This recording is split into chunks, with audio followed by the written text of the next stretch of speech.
sirna dari muka bumi ini. Baiklah, sebelum kita awali pelajaran kali ini, kita awali dengan membaca doa belajar bersama-sama. Berdoa mulai. A'udzubillahi minasyaitonirrajim. Bismillahirrahmanirrahim. Raditu billahi rabbah wa bil islam dina wa bi Muhammadin nabiyya wa rasulah. Rabbi zidni ilma warzuqni fahma. Amin ya rabbal alamin. Terima kasih. Baik anak-anakku sekalian, pada hari ini kita akan belajar pada KD mengevaluasi makna Quran Surat Al-Imran ayat 159.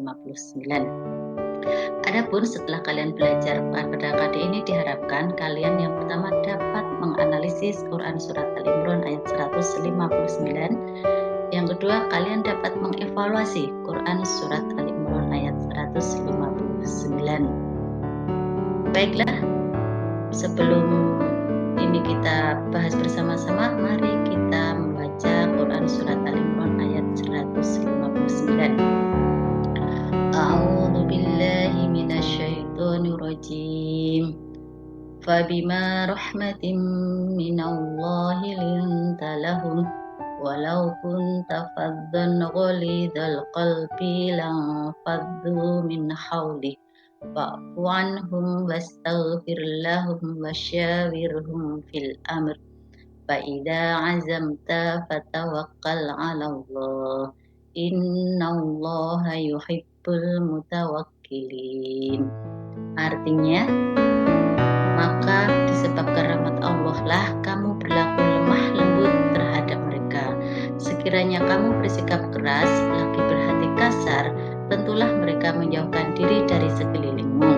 Karena itu maafkanlah mereka, mohonkanlah ampun bagi mereka, dan bermusyawarahlah kepada mereka dalam segala hal.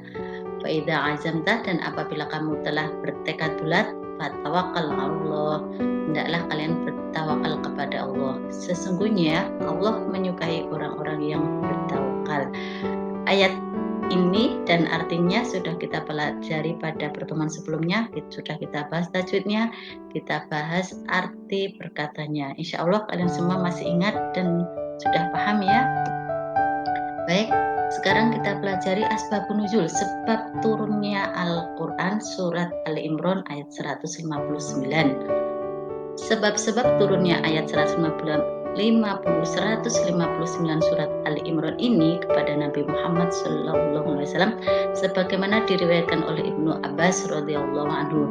Ibnu Abbas radhiyallahu anhu menjelaskan bahwasannya setelah terjadi perang Badar, Rasulullah mengadakan musyawarah dengan Abu Bakar, Umar untuk meminta pendapat mereka tentang tawanan perang Badar.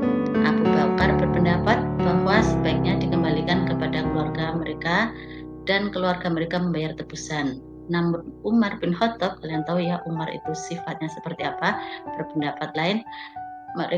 Umar berpendapat bahwa mereka tawanan itu sebaiknya dibunuh dan yang diperintahkan yang membunuh adalah keluarga mereka. Rasulullah SAW kesulitan dalam memutuskan, kemudian turun ayat 159 Quran Surat Al-Imran ayat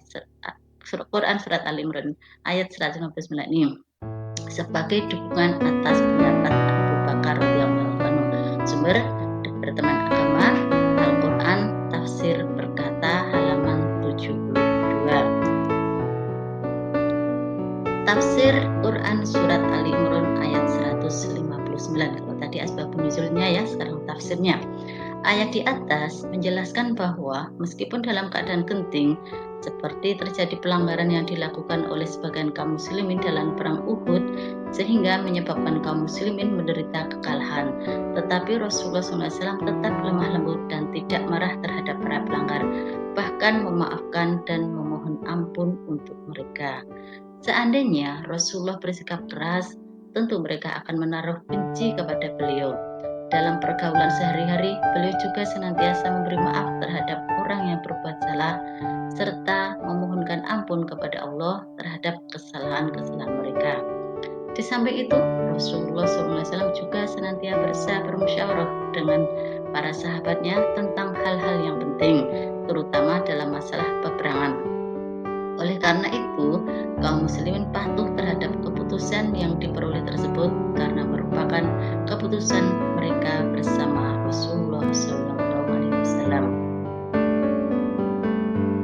mereka tetap berjuang dengan tekad yang bulat di jalan Allah. Keluhuran budi Rasulullah SAW inilah yang menarik simpati orang lain. Tidak hanya kawan, bahkan lawan pun menjadi tertarik sehingga mau masuk Islam. Sebagaimana dalam sebuah hadis, matusyawirhum, kecil sekali nih. Tidak satu kaum pun yang selalu melakukan musyawarah, melainkan akan ditunjukkan jalan paling benar dan perkara mereka. Istilah musyawarah adalah kata serapan dari bahasa Arab yang dipadankan dengan istilah syuro. Lafaz syuro terdapat dari 3 huruf, ada shin, wawu, dan ro, yang mempunyai 2 makna, yaitu mengungkapkan sesuatu dan menampilkannya, dan juga bermakna mengambil sesuatu. Lafaz ini juga sering dimaknakan segala sesuatu yang dapat diambil atau yang dikeluarkan dari yang lain, termasuk pendapat dan pemikiran. Hal ini disebabkan oleh seorang mustaswir atau orang yang mengajak bermusyawarah seakan-akan mengambil pendapat dari orang lain. Dengan demikian, syuro artinya adalah mengambil sesuatu dari tempatnya, yakni dari seorang yang memang pantas diambil pendapatnya. Muhammad bin Ahmad bin Soleh As-Soleh menggambarkan syuro sebagai proses memaparkan berbagai pendapat yang beraneka ragam serta disertai sisi argumentatif dalam suatu perkara atau permasalahan, diuji oleh para ahli yang cerdas dan berakal agar dapat mencetuskan solusi yang tepat dan terbaik untuk diamalkan, sehingga tujuan yang diharapkan dapat terrealisasi secara ringkas.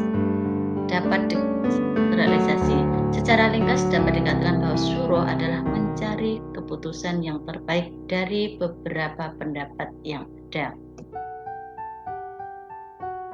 Di dalam proses musyawarah sangat dimungkinkan terjadi saling silang pendapat, terlebih jika diikuti oleh banyak orang. Oleh karena itu, ada beberapa hal penting untuk diperhatikan ayat-ayat musyawarah yang secara beruntun diperintahkan kepada Nabi Muhammad. Muhammad Quraisy Shihab, sebagaimana disitir Dudung Abdullah, melansir sifat dan sikap yang diperlukan sebelum memulai musyawarah, yaitu pertama, sikap lemah lembut. Seorang yang melakukan musyawarah, apalagi pemimpin, harus menghindari tutur kata yang kasar serta keras kepala, karena jika sikap itu dilakukan maka mitra musyawarah akan meninggalkan majelis. Yang kedua, memberi maaf dan membuka lembaran baru. Sikap ini dapat dipahami dari potongan ayat wa'fu anhum, maka maafkanlah mereka. Kata maaf secara harfiah berarti menghapus.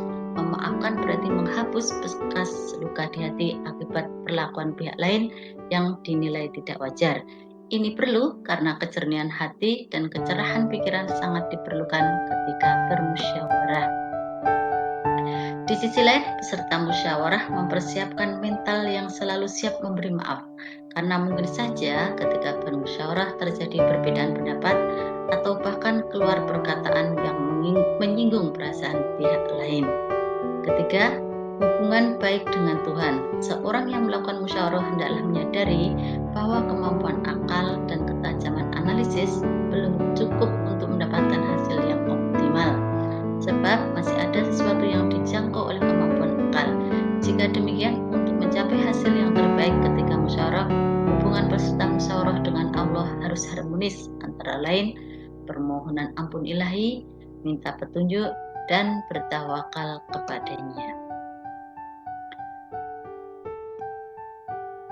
Pengertian demokrasi. Jadi kalau musyawarah itu di dalam Quran surat Ali Imran memang bahasanya pakai syuro yang artinya musyawarah, dan secara bahasa sama pengertiannya dengan demokrasi. Secara kebahasaan, demokrasi terdiri atas 2 rangkaian kata, yaitu demos yang berarti rakyat dan kratos yang berarti kekuasaan. Secara istilah, demokrasi ini dapat ditinjau dari 2 segi makna. Pertama, demokrasi dipahami sebagai suatu konsep yang berkembang dalam kehidupan politik pemerintah yang di dalamnya terdapat penolakan terhadap adanya kekuasaan yang terkonsentrasi berkonsentrasi pada satu orang dan menghendaki peletakan kekuasaan di tangan orang banyak atau rakyat, baik secara langsung maupun perwakilan. Kedua, demokrasi dimaknai suatu konsep yang menghargai hak-hak dan kemampuan individu dalam kehidupan masyarakat.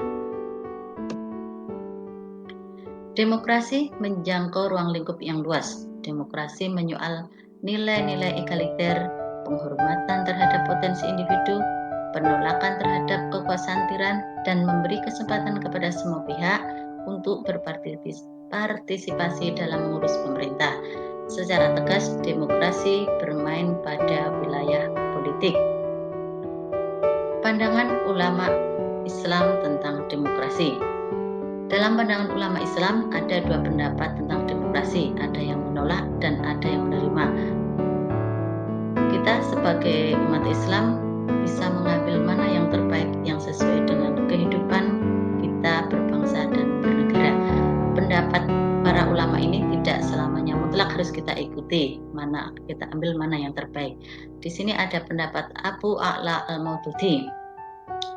Demokrasi adalah produk manusia sekaligus produk dari pertentangan Barat terhadap agama sehingga cenderung sekuler. Beliau menganggap demokrasi Barat merupakan syirik karena Islam menganut paham teokrasi, yaitu paham ketuhanan. Abu A'la al-Maududi ini yang menolak adanya demokrasi. Sedangkan kalau Muhammad Iqbal pendapatnya adalah menurutnya sejalan dengan kemenangan sekularisme atas agama, demokrasi modern menjadi kehilangan sisi spiritualnya sehingga jauh dari etika. Demokrasi yang merupakan kekuasaan diri rakyat oleh rakyat dan rakyat telah mengabaikan keberadaan agama. Parlemen sebagai salah satu pilar demokrasi dapat saja menempatkan hukum yang bertentangan dengan nilai agama kalau memang anggotanya menyetujui. Masih menurut pendapat Iqbal, Islam tidak dapat menerima model demokrasi Barat yang telah kehilangan basis moral dan spiritual. Atas dasar itu, Iqbal menawarkan sebuah konsep demokrasi spiritual yang dilandasi oleh etika dan moral ketuhanan. Jadi yang ditolak oleh Iqbal bukan demokrasi ansih seperti yang dipraktekkan di Barat. Terus pendapat Salim Ali Al-Bahsnawi. Demokrasi mengandung sisi yang baik yang tidak bertentangan dengan Islam dan memuat sisi negatif yang bertentangan dengan Islam. Sisi baik demokrasi adalah adanya kedaulatan rakyat selama tidak bertentangan dengan Islam. Sementara itu, sisi buruknya adalah penggunaan hak legalitas secara bebas yang bisa mengarah kepada sikap menghalalkan yang haram dan menghalalkan yang haram. Beliau menawarkan islamisasi demokrasi. Yang pertama, menetapkan tanggung jawab setiap individu di hadapan Allah. Yang kedua, wakil demokrasi harus berakhlak Islam dalam musyawarah dan tugas-tugasnya. Yang ketiga, mayoritas bukan ukuran mutlak dalam kasus yang hukumnya tidak ditentukan dalam Al-Quran. Yang keempat, komitmen terhadap Islam terkait dengan persyaratan jabatan sehingga hanya yang bermoral yang duduk di parlemen. Adapun manfaat demokrasi, yang pertama, penyaluran pendapat dengan keterbukaan dan kejujuran, menghargai perbedaan, penghormatan terhadap potensi, menghargai hak-hak asasi atau egaliter. Prinsip demokrasi melandasi musyawarah dengan hati yang bersih dan berhusnudzon kepada orang lain, menjauhkan sikap keras, berhati kasar dan menyakiti orang lain, berlapang dada, dan ketika saran pendapatnya tidak disetujui oleh quorum. Hasil musyawarah yang telah disepakati bersama hendaknya dilaksanakan dengan bertawakal kepada Allah. Permasalahan yang dimusyawarahkan terbatas pada masalah-masalah kemusyawaratan yang tidak ada petunjuknya secara tegas dan jelas dalam Al-Quran dan hadis.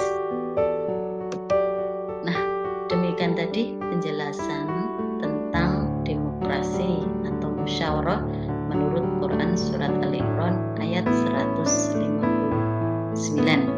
Baik Baik, sebelum saya tutup, minta nanti silahkan kalian like, subscribe, dan komentar di kolom YouTube ya. Soalnya sudah ada di sini. Ya, sebelumnya Bu Hayu ucapkan terima kasih atas LKS-nya ya nak. Kita tutup pertemuan kali ini dengan membaca doa kafaratul majelis. Subhanakallahumma wa bihamdika asyhadu an la ilaha illa anta astaghfiruka wa atubu ilaik. Alhamdulillahirabbil alamin. Assalamualaikum warahmatullahi wabarakatuh.